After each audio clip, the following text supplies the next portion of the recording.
this giant sack seems like it means it's a good thing, but it's time to see whether or not I managed the summer reading challenge from Victoria Reads Books. This is so unsteady. Okay, let's bring this down and talk about each prompt. Now that you can actually see me, hello! I am going to be going through each and every prompt from the What Victoria Read Summer Reading Challenge and seeing if I managed to complete it and if I did, what with. If you'd like to see my TBR, it will be linked up here. I think that's the side. And let's just dive straight in. I'm going to move over this way so that I can put the board up here and you can see as we tick them all off. I will of course be looking at my phone to see what on earth I'm talking about, so do excuse me looking down. So the first prompt, why am I looking? The first prompt was for me, and that was non-fiction. I actually read a lot of books that could be filled in for this prompt. Why am I surprised that I read a lot of books for my own prompt? But I'm gonna go with 18 by Alice Loxton. This book is about 17 young people at the point when they were 18 years old, what they were doing, and also, in case you don't know of them, what they ended up becoming, who they ended up becoming, and what they ended up doing. This can be read by anybody, but it's very clearly written in a style that is available for readers around this age so that they can be inspired. I say 17 because the 18th chapter is, oh, it's you. Other than that, I loved this book. It was really educational. We had a good diverse mix of people in here. They're all British, but a diverse mix of nationalities originally, ethnicities, disabilities, sexualities, everything. And yes, the one unifying factor is that they all do the successful thing in Britain. And yeah, other than the final chapter, I really enjoyed this one. The next prompt is cozy fiction, and I also read a couple of books that could fit for this. However, Alchemy and a Cup of Tea is the obvious one to go for here. So this is by Rebecca Thorne, and it is the fourth and final book in the Tomes and Tea series, which I absolutely adore. In this series we are following Cianthe and Rhaena. Cianthe is the high mage of her type of magicianry, and Rhaena is the head of the Queen's Guard for a competing kingdom, and they fall in love, and what they want to do is open a tea shop. And things are not quite so easy. There's dragons, there's mysteries. I adore this series to the end of the world. This fourth book was no exclusion. Then the next prompt is literary fiction, and I read The Memory of Animals by Claire Fuller. This is a pandemic book. It's a very interesting one. So we're following someone who has volunteered to be a guinea pig for the first human experimentation for a vaccine, and things go wrong. They end up in a dystopian world where most people are dead and they are trying to survive. There's a small group of them, and there's obviously infighting, there's lies, and it's all about whether or not they will survive, whether or not they should survive. It's an interesting read. Then an international author. I don't have a physical copy of this book, so I'm holding up this one in its stead. Fire and Thorns by Helen Schuerer. This is the first book. Fire and Thorns is the second, and I really enjoyed this romantasy series. We're following a woman named Embervale, and she is an alchemist turned assassin. She also is the heir to a very barren kingdom that no one really cares about, but that adds a political intrigue to her learning to become an alchemist. And because of the politics, lots of things are going on with that, as well as learning about the magic system in the world, and it's a romantasy, so we also have a romance subplot in here. This is so fun, and this author is Australian, I believe, so that is how it's international. Then for a fantasy slash romantasy, and I went for another one of the very few romantasy books that I read, and that is Tales of a Monstrous Heart by Jennifer Delaney, and this one is a Jane Eyre retelling, apparently. I kind of see it, but only just, but I did still enjoy it. I said at the time when I read this that I enjoyed the book, I plan on reading the second one, but I'm not paying for the special edition from Goldsboro, and I feel like that explains my thoughts on this one a lot. So in this we're following a fae girl who ends up being the subordinate, the help to a man who is gonna like teach her all about magic, but there's shit going down, and obviously he ends up being Rochdale. And it's an interesting book, I enjoyed it, but I'm not paying like 30 quid. Ah yes, damage the expensive special edition. Next up, the prompt was to read a retelling, and for this one I read Once Upon a Summer, a folk and fairy tale anthology. So this is a bind-up of a variety of different stories, but some of them are retellings of Scottish, English, Celtic mythology. I really enjoyed this bind-up, and I'm looking forward to reading the autumnal one. I haven't added it to my September TBR because that was already big enough, but if I happen to make space for it, I would enjoy it. But yes, this was really fun. I loved the story by Caroline Logan, and I'm excited to read more in the series because they have one book for all seasons. The next one was a classic fiction. I twisted things a little bit here. I have good reason, I promise. So, oh gosh, stop destroying things, Abby. So, the classic that I'm currently reading, still right now, as of filming, as of this video going up, is Don Quixote by Cervantes. And I am buddy reading this with the wonderful Olivia Savannah from Olivia's Catastrophe. This is a slow read. Look. So we're making our way through this. I need to read today's 3 chapters, so yes, Olivia, this is what I was doing, instead of reading today's 3. But I'm sure you'll forgive me. So we managed to read like 200 pages of it in August, and we will finish it in September, but that is what was going to count for my classic, and we did not finish it. Nobody is surprised. So instead what I'm counting for my classic is a modern classic, and I'm going with Goodnight, Mr. Tom by Michelle Magorian. So this was only published in 1981, however it has become a classic staple in children's fiction, at least here in the UK. So I'm counting this. Victoria, please let me know if I have actually failed the challenge, because this one didn't count. I did read 200 pages of this. But regardless, to me this is a children's classic, a modern children's classic, I know, and I love this book so much. We're following a young evacuee from London who goes to live with a crotchety old man in the English countryside, and how they end up bringing each other out of their shells and coming to have a much more fulfilling life together. Then a library or borrowed book. And I'm going with Night Watch by Terry Pratchett. I borrowed this from my partner's shelves because I have not had time to go to the library for a long time, actually. It's bad. I have enough books, but like, I need to support my local library. But yes, Night Watch, this is the 27th book in the Discworld series. This one is of course a Night Watch book, and we're following Sam Vimes as he time travels back in time and tries not to butterfly effect things too much. This is a Penguin modern classic now, and I understand why. I don't think it's my favourite in the Discworld series, but it is amazingly well done. He does very well with the time travel aspects, and I'm glad I finally read it. Then a second-hand book, and we have Foundation by Mercedes Lackey. So this was gifted to me by my wonderful uncle when he tried to read it and wasn't able to get through it. I loved it. I give it 4.5 stars. I understand why he couldn't get through it. There's a section at the beginning that's a little bit info dumpy. Other than that, this is fantastic. It gave me Pelennor vibes, so we all know I had a wonderful time. We're following a young boy who is rescued from enslavement, and he ends up in this magical world, and he has a horse that he can talk to, and they learn more about this world together, and there's obviously political intrigue, and there's learning about the magic systems, and I am carrying on with this series. Then a historical fiction, I read Citadel by Kate Mosse. This is set in 2 time periods. One is the 1940s in France during World War II. They're both in France. The other one is the 300s, so it definitely counts as a historical fiction, and we are primarily in the 40s when France has been invaded by the Nazi powers, and we are following the resistance in Carcassonne. This book made me cry. Then a romance. I'm like, oh, I can't fulfill that prompt. I liked this. This is Behind Frenemy Lines by Zen Cho. As the title suggests, it is a frenemies to lovers book. I think this was done very well. Frenemies is apt because they don't hate each other, but they do have some sort of, not romantic tension at first, but tension going on because every time they meet each other something goes wrong. And they end up working in the same office and things go from there. They end up, you know, fake dating to please family, to please the company.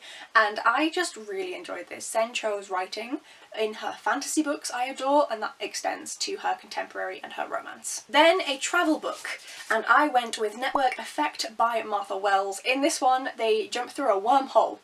So I feel like that counts as travelling a distance. I don't want to say too much because this is the fifth book in the Murderbot Diaries, but it is absolutely fantastic. In the first book we follow Murderbot, who is a security unit that has managed to disable its governor module, and instead of going off the rails, it just decides to still help the humans out because they're idiots. I absolutely love this series so much. And it was self-care or a free space, and I went on holiday to Scotland in its time, so I feel like that counts for self-care. I had a wonderful time away in Scotland. We went to the region that my family's from, Dumfries and Galloway, so I got to see my grandpa, I got to see my aunt and uncle, and I got to go and see the graves of some of my family members, and we also got to explore the castles, the lochs, the nature reserves, the southernmost tip of Scotland, and just do so much. I had a fantastic time away, so that is definitely counting. Back to the books. Crime or mystery book. Excuse me if I'm in a slightly different place. My battery died. Rude. But we can go back to where we were now, which is crime or mystery book. And for this one, I read A Crime Through Time by Amelia Blackwell. This is set in 2 different time zones, 1799 in Pemberley and 1995 in Saltram. Our main character, Miss Georgiana Darcy, she finds a pager in the grounds in 1799, has no clue what it is, it makes a big noise, she presses the button and she's suddenly transferred to 1995. And there's a murder that goes down and she's trying to solve what is happening. This is really fun, really silly whilst also very serious. There is a murder, but I also enjoyed the fact that it's 1995. It is 3 decades ago. I was born in 96. You don't get the awkwardness that you have when authors try and write modern things into the books. Sometimes it works fantastically, but quite a few authors can struggle with it. No idea if Amelia Blackwell does struggle with it, because instead she's writing about, you know, very old style mobile phones, and there's no social media and people are using pages, and it was just really fun to have it be 2 historical time periods and seeing those interact with each other. This was just, it was a blast. I had such a fun time. I am 100% carrying on with the series. So good, so good.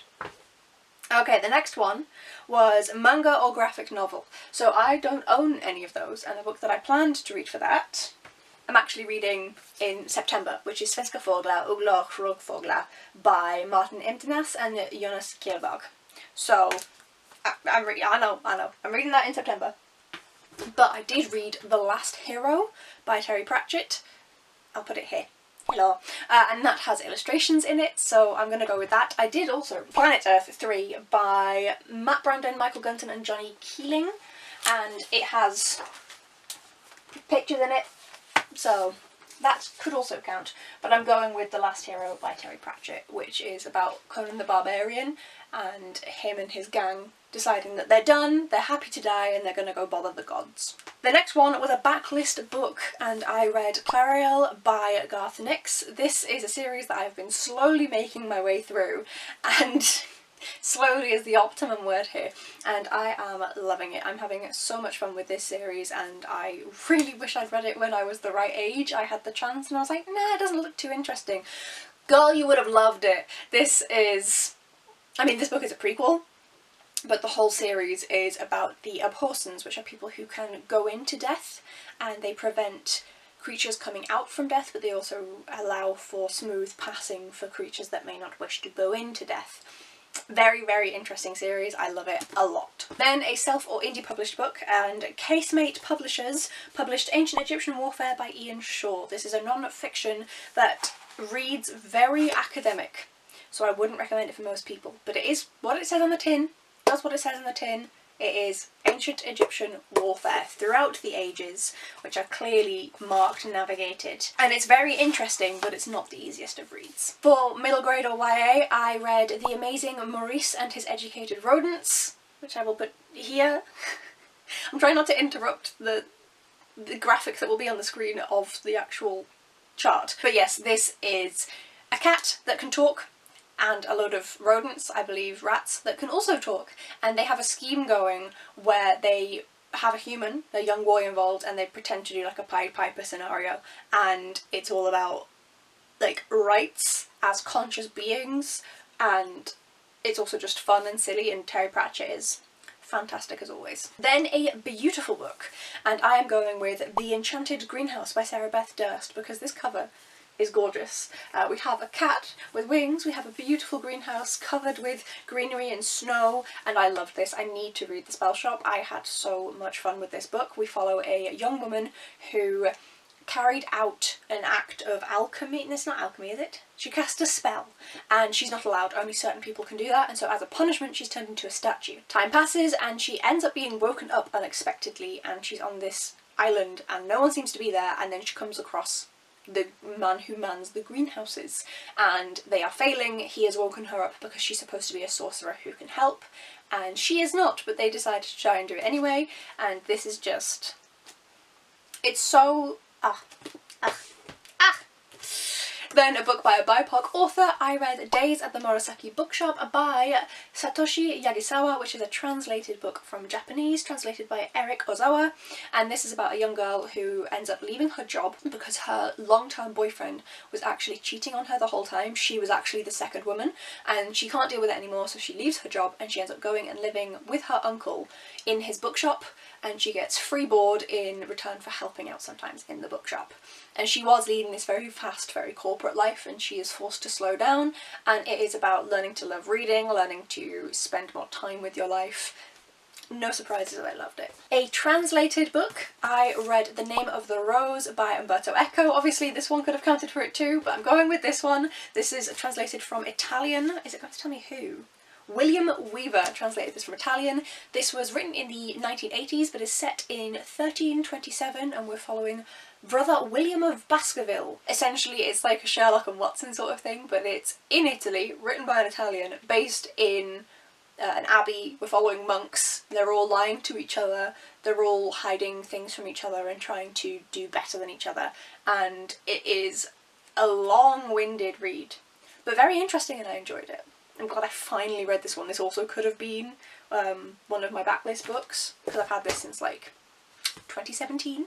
Finally got to it. Then for a big book that's over 400 pages, Exodus by Peter F. Hamilton. This book is, come on, 893 pages. And actually Citadel was bigger, but that was a historical fiction, so... This is a space opera, no one is surprised. It follows a huge number of different points of view. It is across the galaxy, I want to say. It's at least across a solar system, and we are seeing the political machinations combined with personal goals, and it's a very interesting book, and even though I am intimidated as fuck, I am curious about the second one. Animals on the cover. Thief of Time by Terry Pratchett has bats all over the cover. This one is about time travel, but also about controlling time. We have kind of twins, and we see them in their two different environments. As always with Pratchett, great book. Penultimate seasonal read, Walking the Bones of Britain by Christopher Somerville. So this is a non-fiction all about going from the Isle of Lewis all the way down to the Thames and seeing the geology throughout the entire British Isles, which is not the entire, it's not including Shetland, it doesn't go into Wales, from top to bottom of the contiguous island. And one, I know it doesn't go to the bottom, I'm sorry. It goes in the northeast and I'm pleased enough about that. Two, for me this is a seasonal read because he is suggesting that you could go do this walk on your own, and you're not going to do that in autumn, winter, spring. In Britain, you're going to get rained on. No. No. You go in summer, darling. So, that is why it's seasonal. And then the final prompt is a queer book. And for that I read Desolation by Derek Landy. This is the second book in the Demon Road series, and our main character is lesbian. So, queer, we love. In this series, to start with the first book, our main character, what's her name? I think it's Amber. It is. She finds out that her parents are actually trying to kill her. Her parents are actually, she thought she was just human and that they're actually demons. She's a demon, and if they kill their offspring then they get to live for longer, and she decides, fuck that, and escapes, and it sets off a whole train of things where she's introduced into this demonic world. And it's very fun, but not as good as Skullduggery Pleasant. Like, this is like a solid 3-star read versus Skullduggery being like 5. And so, ta-da! I did it, I think, as long as Victoria accepts my modern classic of Goodnight, Mr. Tom for my classic read, and also if she accepts my manga graphic novel being either Planet Earth 3 or The Lost Hero, then I've done it. So technically I haven't done it, but I feel like I did pretty well. I was really busy these 3 months, which I'm sure everyone was, but I didn't actually make it a priority to finish this. I just wanted to see if I naturally did. There were a couple of books that I picked up to fit it in, but most of all it was just my natural reading and just seeing if I happened to read these, and I did. So regardless of whether I succeeded or not, I'm sure Victoria will comment down below and let you all know if I have succeeded, but regardless or not, I had a great time reading all these books. It definitely made me think more about picking them up, and I picked up stuff that I wouldn't have otherwise, so I'm very grateful for that. And it was a lot of fun. So please do go and follow Victoria. She is wonderful, and I will, as I did in the first video, I will have all of the creators that inspired the prompts linked down below as well. So please do go and follow any of them who match your reading interests. Of course, I now have a lot more people I am subscribed to. Thank you so much for watching, folks. Hopefully I will have just as good reading for the next 3 months, and I will see you in the next video. Bye!